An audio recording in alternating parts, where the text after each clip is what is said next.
శ్రోతలకు నమస్కారం. ఇవాళ మన కథ గెలుపుకి సూత్రం. రచన పెబ్బిలి హైమావతి గారు. గలం జయశ్రీ. ఇక కథలోకి వెళితే, ఏమిటండి ఆలోచిస్తున్నారు? సాయంత్రం పార్టీలో జరిగిన దాని గురించేనా? వాళ్ళు హాఫ్ నాలెడ్జ్తో ఏదో అంటే మీరు మనసుకు పట్టించుకొని ఇంతలా బాధపడాలా? మనం ఇలా కుమిలిపోతూ కూర్చుంటే వాళ్ళు ఏ ఉద్దేశంతో చేశారో అదంతా నెరవేరినట్టే కదా. మా అమ్మమ్మ తరచూ అంటూ ఉండేది, ఏ కట్టెకు నిప్పుంటే అదే దహించుకుపోతుందని. ఇది అంతే అంది వసుధ ఓదార్పుగా. వాళ్ళు అన్నారని కాదు వసు, ఇంత తెలివి అనుభవమున్న నేను ఇలా ఎలా మోసపోయాను? నిన్న మొన్నటిదాకా ఈ నగరంలో ఓ మంచి బిల్డర్గా పేరు పొందిన నేను ఈరోజు ఎందుకో పనికిరాని వాడినైపోయాను. అసలు నన్ను అవమానించేందుకే ఈ పార్టీ అరేంజ్ చేశారు. ఈ అవమానం నేనెలా మర్చిపోగలను? నోటితో నవ్వుతూ నొసలితో వెక్కిరించినట్లుగా, మీరు కట్టిన బిల్డింగ్ కూలిపోయిందట కదా, అసలు ఎలా జరిగిందండి? మెటీరియల్ నాసిరకంది ఉపయోగించారని అందరూ అనుకుంటున్నారు. నిజమేనంటారా? ఇల్లు కూడా అమ్మేశారని విన్నాము. ఇప్పుడెలా అని పరామర్శిస్తూ ఉంటే వాళ్ళు చూసిన వెటకారపు చూపులు నా మనస్సుకు ఎలా గుచ్చుకున్నాయో తెలుసా? అన్నాడు వేణు బాధగా. లోకం తీరే అదండి. పడినవాడు మీద మరి 2 రాళ్లు వేయాలని చూస్తారంతా. చేయూతనిచ్చి నిలబెట్టే ప్రయత్నం ఎవ్వరూ చేయరు అంది వసుధ ఓదార్పుగా. అది కాదు వసు, ఎలా ఉండేవాళ్ళం, ఎలా అయిపోయాం. బంగ్లా, కార్లు, నౌకర్లు అంతా కరిమింగిన వెలగపండులా అయిపోయింది. రూపాయి కూడా పెట్టుబడి పెట్టకుండా నా దగ్గర వర్కింగ్ పార్ట్నర్స్గా చేరిన ఆ నరసింగరావు, కోటేశ్వరరావులు ఈనాడు కోటీశ్వర్లయ్యారు. నేను నేరస్తుడిగా జైలుపాలయ్యాను. రేపటి మన భవిష్యత్తేమిటి? అన్నాడు వేణు బాధగా. ఏం చేస్తాం, వారి నయవంచన మన పాలిట శాపమైంది. లేకపోతే ఈ సిటీలో నెంబర్ 1 పొజిషన్లో ఉన్న వేణు కన్స్ట్రక్షన్స్ నాణ్యమైన నిర్మాణానికి పెట్టింది పేరుగా ఉండేది. అలాంటిది 20 అంతస్తుల బిల్డింగ్ ఎలా కుప్పకూలిపోయిందో కదా. వర్కర్స్కి, ఫ్లాట్ ఓనర్స్కి నష్టపరిహారాలు చెల్లించడమే కాక మనం కేసుల్లో మునిగిపోయాం. నాసిరకం మెటీరియల్ వాడి మన కొంప ముంచిన వాళ్ళిద్దరి మీద ఏ కేసులు లేవు. అన్నీ మన మెడకు చుట్టుకున్నాయి. ఫ్లాట్ ఓనర్స్ బ్యాంకుల్లో లోన్లు తెచ్చి కట్టిన డబ్బులకి అయిన వడ్డీలు మనమే కట్టాల్సొచ్చింది అంది బాధగా. ఇప్పుడా సైట్లో రబ్బిషంతా తీయించి క్లీన్ చేసి తిరిగి కట్టి వాళ్ళకప్పగించాలి. అలా చేయడానికి మన దగ్గర ఏముందని? ఈ బాధలు, అవమానాలు భరించే కంటే ఒక్కసారే ప్రాణం తీసుకుంటే బాగుండుననిపిస్తోంది అన్నాడు వేణు బాధగా. భర్త మాటలు విన్న వసుధ గుండెలు గుబిల్లుమన్నాయి. అతని ముందు మోకాల మీద కూర్చుంటూ, అవేం మాటలండి, నన్ను పిల్లల్ని ఏం చేసిపోదామనుకుంటున్నారు అంది కన్నీళ్లతో. అంతకంటే మరో మార్గం కనిపించడం లేదు వసు నాకు అన్నాడు అదే బాధతో.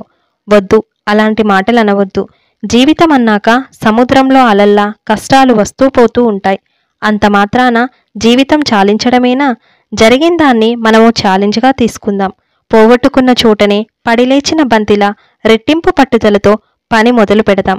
జీవితం ఒక ఉత్సవం లాంటిది. ఉత్సవం అంటే అర్థం తెలుసా? ఉత్సాహంతో పాల్గొనేది అని. ఈ అపజయాన్ని ఒక గుణపాఠంగా తీసుకొని ఇంకా పెద్ద స్థాయికి చేరుకునేందుకు ప్రయత్నిద్దాం. ఈరోజు ప్రపంచంలో పెద్ద పారిశ్రామికవేత్తలుగా ప్రసిద్ధి చెందిన వారంతా ఒకప్పుడు ఏమీ లేనివారే. కృషిని, నమ్మకాన్ని పెట్టుబడిగా పెట్టి అడుగులు ముందుకు వేశారు. గెలుపుకి సూత్రం నమ్మకమే. బిల్ గేట్స్, అంబానీ, ఇన్ఫోసిస్ నారాయణమూర్తి, మన తెలుగువారు ఈనాడు రామోజీరావు, నందిపైపుల రెడ్డి గారు, తిరుమల ఒక్కపడి గ్రంథి సుబ్బారావు, వీరంతా జీరో నుండి ప్రారంభించి ఎంతటి విజయాలు సాధించారో మనం చూస్తున్నాం కదా అంది వసుధ ఉద్వేగంగా. ఆ రోజులు వేరు, ఈ రోజులు వేరు. నక్కకి నాకలోకానికి పోటీ ఏమిటి? చేతిలో చిల్లిగవ్వ లేకుండా ఆకాశానికి నిచ్చెనలు వేయాలనుకోవడం అత్యాశ కాదు అన్నాడు నిరాశగా. ఇది అత్యాశ కాదండి, ఆత్మవిశ్వాసం. నిజమే, మన దగ్గర ఏమీ లేదు. అయినా మనం మరి రోడ్డు మీద బికారుల్లా నిలబడి లేము కదా. పిల్లల పేరున ఫిక్స్డ్ డిపాజిట్లున్నాయి, నా నగలున్నాయి. మా నాన్నగారు పసుపు కుంకుమల కింద నాకిచ్చిన భూముంది. అవి అమ్మేద్దాం, వాటితో పని మొదలు పెడదాం. వర్షపు చినుకులు చిన్నవే కాని ఆ చినుకుల ధార పెద్ద నదిని పొంగి పొరలేలా చేస్తుంది. చిన్న చిన్న మలుపులే జీవితంలో గొప్ప మలుపుకి శ్రీకారం చుడతాయి. మన వంతు కృషి మనం చేద్దాం అంది వసుధ. నీ నగలు పొలమునా? అవి చూసుకునే పిల్లల భవిష్యత్తుకు డోకా ఏమీ లేదని కొంత నిశ్చింతగా ఉన్నాను. అవి కూడా తీసేస్తే రేపు జరగరానిదేదైనా జరిగితే ఏమిటి మన దారి అన్నాడు వేణు భయంగా. కష్టాలొచ్చాయని అంతా మునిగిపోయింది అనుకుంటే ఎలా? గ్రహణం పట్టిన చంద్రుడు ఉదయించక మానడు, తిరిగి దేదీప్యమానంగా జగతికి వెన్నెల పంచక మానడు. మనం కూడా ఓపిక పడితే జీవితం నిండు పున్నమి అవుతుంది. అబ్దుల్ కలాం గారు ఏమన్నారో తెలుసా? జయప్రదమైన జీవితం జీవించడానికి అవసరమైనంత మనిషి మనస్సులోనే ఉంది. మనస్సునెప్పుడు మన ఆధీనంలోనే ఉంచుకోవాలి. అలాగే కష్టాలు ఎదురైనప్పుడే మనిషికి విజయం విలువ తెలుస్తుంది. ఒక విజయాన్ని చూసి మురిసిపోకు, అది ఒక అడుగే గాని గమ్యం కాదు అన్నారు. అది మన విషయంలో అక్షర సత్యం. ఇన్నాళ్ళు మనం సాధించిన విజయాలు చూసి మనం చాలా రిలాక్స్ అయిపోయాం. మనల్ని మించిన వారు లేరనుకున్నాం. గతంలో ప్రతి పని స్వయంగా చేసుకునే మీరు ఈసారి స్నేహితులను నమ్మి వాళ్ళిద్దరికీ అన్ని బాధ్యతలు అప్పగించారు. వాళ్ళు నయవంచనతో నాసిరకం సిమెంట్ వాడి మనల్ని ముంచేశారు. కనీసం బిల్డింగ్ ఇన్సూరెన్స్ చేయించలేదు. దానికోసం ఇచ్చింది కూడా మింగేశారు. ఫలితం ఈరోజు మన స్థితి. దీన్ని గుణపాఠంగా తీసుకొని అడుగు ముందుకు వేద్దాం. అంతే తప్ప మధ్యలో అస్త్ర సన్యాసం చేయవద్దు అంది వసుధ. ఏమో, నాకేం నమ్మకం లేదు వసు. ఫ్లాట్ ఓనర్స్ పాతవారిలో సగం మంది బిల్డింగ్ కూలిపోయిందన్న సెంటిమెంటుతో డబ్బులు వెనక్కి తీసుకున్నారు. ఇప్పుడు ఆ మిగిలిపోయిన ఫ్లాట్స్ ఎవరు కొంటారు? మనకింత చెడ్డ పేరొచ్చాక అన్నాడు వేణు నిరాశగా. కావచ్చు, అయినా మన ప్రయత్నం మనం చేద్దాం. ఇంత జరిగినా మన గుడ్విల్ ఏమీ పోలేదని చాలామంది తిరిగి మనం పని మొదలు పెడితే తమ సహాయ సహకారాలు అందిస్తామని అన్నారని మీరే చెప్పారు కదా. వారి సాయం తీసుకొని పని మొదలు పెడదాం. రేపటి నుండి నేను సైట్కి వస్తాను అంది. నువ్వొచ్చేం చేస్తావు? నీకేం తెలుసు పని గూర్చి అన్నాడు వేణు అపనమ్మకంగా. తెలుసుకుంటే అన్నీ అవే తెలుస్తాయి. నేను చదివింది సివిల్ ఇంజనీరింగ్. అది కొంచెం కూడా ఉపయోగపడదంటారా? మనం ఒకరికొకరం సపోర్ట్ అంతే అంది వసుధ ఉద్వేగంగా. భార్య కళ్ళల్లో కనిపిస్తున్న ఆత్మవిశ్వాసం అతన్ని ఇంకేమీ మాట్లాడనివ్వలేదు. సరే, నీ ఇష్టం అన్నాడు. వసుధ తల్లిదండ్రులతో సంప్రదించి తన నగలన్నిటినీ అమ్మించి వేసింది. పొలం కాగితాలు, బ్యాంక్ లోన్ షూరిటీగా పెట్టింది. వసుధ తల్లి జగదాంబ, అల్లుడెంత సమర్థుడో మాకు తెలుసమ్మా. తప్పక మీరు ఇందులో విజయం సాధిస్తారు. నాకా నమ్మకం ఉంది అంటూ తమ వంతు సాయంగా 5 లక్షల రూపాయలు వసుధ చేతిలో పెట్టింది. వసుధ తండ్రి వంక సందేహంగా చూసింది. తీసుకోమ్మా, ఇంతకంటే ఎక్కువ ఇవ్వలేకపోతున్నందుకు బాధగా ఉంది అన్నాడాయన. వసుధ ఆ డబ్బును పెన్నిదిలా అందుకొని తల్లిదండ్రుల పాదాలకు నమస్కరించింది. వసుధ వేణుతో పాటు అన్ని చోట్లకు తిరగడం చూసిన నరసింగరావు, కాలం మారిపోతుందిరా, ఆడాలు కూడా కన్స్ట్రక్షన్కి బయలుదేరిపోతున్నారు. ఇదేమన్నా ఇంట్లో కూర్చొని వంట చేయడం అనుకుంటున్నారేమో అన్నాడు ఎద్దేవాగా. వసుధ ఘాటుగా జవాబివ్వాలని వెనుదిరిగింది. వేణు ఆమె చేయి పట్టుకొని, కార్యసాధకులు ఇలా అయినదానికి కానిదానికి ఉద్రేకపడకూడదు. పనికి మాలిన వాళ్ళు మనల్ని డిస్టర్బ్ చేసేందుకు ఏదో ఒకటంటారు. పట్టించుకోవద్దు. మన చూపు లక్ష్యం మీదే ఉండాలి. మన నడక గమ్యం వైపే సాగాలి అన్నాడు. నిజమే, మనల్ని మోసం చేసి సంపాదించిన డబ్బుతో వాళ్ళలా విర్రవీగుతూ రెచ్చగొడుతున్నట్టు మాట్లాడుతున్నారు. మనమెందుకు వారితో సమానంగా దిగజారిపోవడం? మనమే మౌనం వహిద్దాం అంది వసుధ. గుడ్. నువ్విలా ధైర్యంగా నిలబడితే మనం అనుకున్న గమ్యానికి అతి త్వరలోనే చేరుకుంటాం అన్నాడు. మరి మనం ఫ్లాట్ ఓనర్స్తో చిన్న సమావేశం ఏర్పాటు చేద్దామనుకున్నాం కదా, ఎప్పుడు అని అడిగింది. రేపు చేద్దాం. దానికి నా ఫ్రెండ్ భాస్కర్ కూడా అన్నాడు వేణు. మరీ మంచిది. భాస్కర్ గారు మీలాగే పెద్ద బిల్డర్ గనుక ఆయన మనకి సపోర్ట్ ఇస్తున్నాడంటే అందరికీ కొంచెం నమ్మకంగా ఉంటుంది మన పట్ల అంది వసుధ ఉత్సాహంగా. నేను అదే అనుకుంటున్నాను అన్నాడు వేణు. అనుకున్నట్టే మరునాడు సమావేశం ఏర్పాటు చేశాడు వేణు. అక్కడికి వసుధ కూడా వెళ్ళింది. మిత్రులారా, అనుకోని అవాంతరం వచ్చి మీకు చెప్పిన టైంకి ఫ్లాట్స్ని ఇవ్వలేకపోయినందుకు నాకు చాలా బాధగా ఉంది. రేపటి నుండి పని మొదలుపెట్టి ఎంత త్వరగా వీలైతే అంత త్వరగా మీ ఫ్లాట్స్ని మీకు అప్పచెప్తాను. అంతవరకు ఓపిక పట్టి నాకు సహకరించవలసిందిగా కోరుచున్నాను. ఇప్పుడు ప్రముఖ బిల్డర్ శ్రీ భాస్కర్ గారు మాట్లాడతారు అంటూ మైక్ని భాస్కర్కి అందించాడు వేణు. మిత్రులారా, కన్స్ట్రక్షన్లో నాకంటే పెద్ద స్థాయిలో ఉన్న నా మిత్రుడు వేణుకి జరిగిన నష్టం తక్కువదేమీ కాదు, కోట్లలో ఉంది. అన్నీ కోల్పోయినా ఇచ్చిన మాటకి కట్టుబడి తిరిగి మీకు మీ ఫ్లాట్స్ అందించేందుకు కష్టపడుతున్నాడు. చివరికి తన భార్య నగలు అమ్మడమే కాకుండా ఆమె కన్నవారిచ్చిన పొలం బ్యాంకులో తాకట్టు పెట్టి పని ప్రారంభిద్దామనుకుంటే అతన్ని ముంచిన ఆ పెద్ద మనుషులు వేణుకి ఈరోజు లోన్ శాంక్షన్ కాకుండా ఆ పొలం షూరిటీకి చాలదని చెప్పించారు. ఇదంతా గమనించిన నేను దానితో పాటు నా ప్రాపర్టీని కూడా షూరిటీకి పెట్టి లోన్ తీసుకువచ్చాం. కనుక మిత్రులారా, మీరు పెట్టిన సొమ్ముకు ఎలాంటి డోకా లేదు.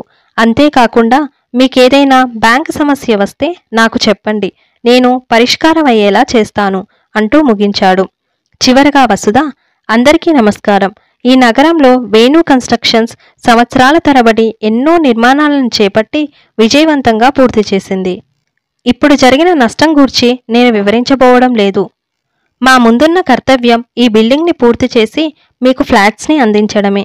దానికి మీరు మాకు కొంచెం వ్యవధిని ఇచ్చి సహకరించవలసిందిగా కోరుచున్నాను అంటూ ముగించిందామె. మోసం ఎక్కడ జరిగిందో అందరికీ అర్థమవడమేగాక భాస్కర్ వంటి పెద్ద బిల్డర్ వచ్చి అలా హామీ ఇచ్చి మాట్లాడడంతో అందరి మనసులు చల్లబడ్డాయి. తప్పక తమ సహకారం ఉంటుందని హామీ ఇచ్చారు. ఆ సమావేశం అయ్యాక వాళ్ళిద్దరూ ఇంటికి చేరుకునేసరికి వేణు కన్స్ట్రక్షన్స్లో పనిచేసిన సూపర్వైజర్లు, వర్కర్లు అంతా వచ్చున్నారు. వాళ్ళందరినీ చూడడంతోనే వేణుకి 1000 ఏనుగుల బలం వచ్చి చేరినట్టయింది. నిజానికి పని మొదలు పెడుతున్నామని అతనే వారికి కబురు పెడదామనుకున్నాడు. ఇంతలో వాళ్లే వచ్చారు. బావున్నారా అని అడిగాడు వేణు, అందరి వంక తేటగా చూస్తూ. అతడు జైలు నుండి బెయిల్ మీద వచ్చాక ఎవరికివ్వవలసింది వారికిచ్చి సెటిల్ చేసి పంపించేశాడు. అప్పటికతనికి తిరిగి నిర్మాణం మొదలుపెట్టే ఆలోచనే లేదు. వారంతా ఆ రోజు కన్నీరు కారుస్తూ వెళ్ళిపోయారు. సార్, మన సైట్లో పని మొదలు పెడుతున్నారని విని వచ్చాం అన్నాడు నారాయణ వెలిగిపోతున్న ముఖంతో. అతను తమకి పనివాళ్ళలా కాక సొంత మనుషుల్లా చూడడం వలన వేణు అంటే ఎంతో విశ్వాసం. అవును, మొదలు పెడుతున్నాను. సరే, మీరెక్కడ కుదురుకోకపోతే మన పనికి వచ్చేయండి అన్నాడు వేణు. ఎక్కడా కుదురుకోలేదండి, దొరికిన పనేదో చేస్తున్నామంతే. అయినా పనివాళ్ళని మీలా ఆదరంగా చూసేవాళ్ళెవరండి అన్నాడు శ్యామలరావు. అతని మనసులో నరసింగరావు మెదిలాడు. అతడు చెలాయించిన జులుం శ్యామన్రావు మర్చిపోలేదు. నిన్నటికి నిన్న నరసింగరావు అతన్ని పిలిచి, ఆ వేణు మళ్ళీ పని మొదలు పెడుతున్నాడు. మీ జట్టులో వాళ్ళెవరైనా అక్కడ చేరితే వాళ్ళంతూ చూస్తాను. అదే నా దగ్గర చేరితే వాడికంటే రెట్టింపు పేమెంట్ ఇస్తాను అన్నాడు. ఒక పక్క బెదిరిస్తూనే మరో పక్క ఆశ చూపుతూ. ఏది ఏమైతేనేం అతని వలన వేణుబాబు మళ్ళీ పని మొదలు పెడుతున్నాడని తెలిసి లోపల ఆనందపడిపోతూ అతనికి సరేనని చెప్పి ఆగమేఘాల మీద ఇంటికి వచ్చి అందరికీ ఆ శుభవార్త చెప్పి నరసింగరావు బెదిరించిన సంగతి కూడా చెప్పాడు. అది విన్నవాళ్ళు, మన వేణుబాబుని ముంచిన అతని దగ్గర మేం చచ్చినా పనిచేయం అని అన్నారంతా ముక్త కంఠంతో. వారందరి ముఖాల్లో కదలాడుతున్న సంతోషం వేణుకి రెట్టింపు బలాన్నిచ్చింది. ఇంతలో వసుధ అందరికీ బిస్కెట్స్, టీ తెచ్చింది. పిలిస్తే నేను వచ్చేవాడిని కదమ్మా, మీరెందుకు శ్రమ తీసుకున్నారు అని బాధపడుతూ ఆమె చేతిలో ట్రే అందుకున్నాడు నారాయణ. అతని కళ్ళు నీటితో నిండి ఉండడం చూసి, అనవసరంగా బాధపడకు నారాయణ, మన పని మనం చేసుకుంటే తప్పేమిటి? మీరంతా మా మీద అభిమానంతో పిలవకుండానే ఇక్కడకు వచ్చారు. అదే పెద్ద పండగలా ఉంది నాకు. పూర్వంలాగే మీ సహాయ సహకారాలు అందిస్తే మేము నిలదొక్కుంటాం అంది వసుధ. తప్పకుండానమ్మా, మళ్ళీ ఆ పూర్వ వైభవం, పేరు, ప్రతిష్టలు మీకు రావాలని మేమంతా మనసారా కోరుకుంటున్నాం. దానికోసం ఎంత కష్టమైనా పడతాం అన్నాడు నారాయణ. మాకు తెలుసు మీరెలాంటివారో, అందుకే అడుగు ముందుకేశాం. సరే, రేపు లేదా ఎల్లుండి రండి సైట్కి. ముందక్కడున్న రబ్బీష్ తీసేస్తే గాని ఏ పని జరగదు అన్నాడు వేణు. సరేనండి, సెలవు తీసుకుంటాం అని చెప్పి అందరూ వెళ్ళిపోయారు. వాళ్ళు వెళ్ళాక, మొత్తం మీద అన్నీ ఒక కొలిక్కొచ్చాయి వసు. మనకి లోన్ శాంక్షన్ కాకుండా వాడు సైంధవుల్లా అడ్డుపడ్డట్టే ఈ పనివాళ్ళను కూడా రాకుండా చేస్తాడేమో నరసింగరావు అనుకున్నాను అన్నాడు. అయ్యో, వీళ్ళని కూడా వదలలేదటండి అతను. మన పనికి పోవద్దని బెదిరించాడట. ఇందాక కప్పులు లోపల పెట్టడానికి వచ్చిన నారాయణ చెప్పాడు. వాడికేం హాని చేశామని ఆ దుర్మార్గుడు అంతలా పీడిస్తున్నాడు మనల్ని అంది వసుధ కోపంగా. హాని కాదు, కుక్కని తీసుకువచ్చి సింహాసనం ఎక్కించినట్టు ఇంతవాడిని చేసినందుకు ఇలా రుణం తీర్చుకుంటున్నాడు. సరే, ఆ సంగతి వదిలేద్దాం. ఇందాక ఆదినారాయణ గారు, విరూపాక్షరావు గారు ఫోన్ చేశారు.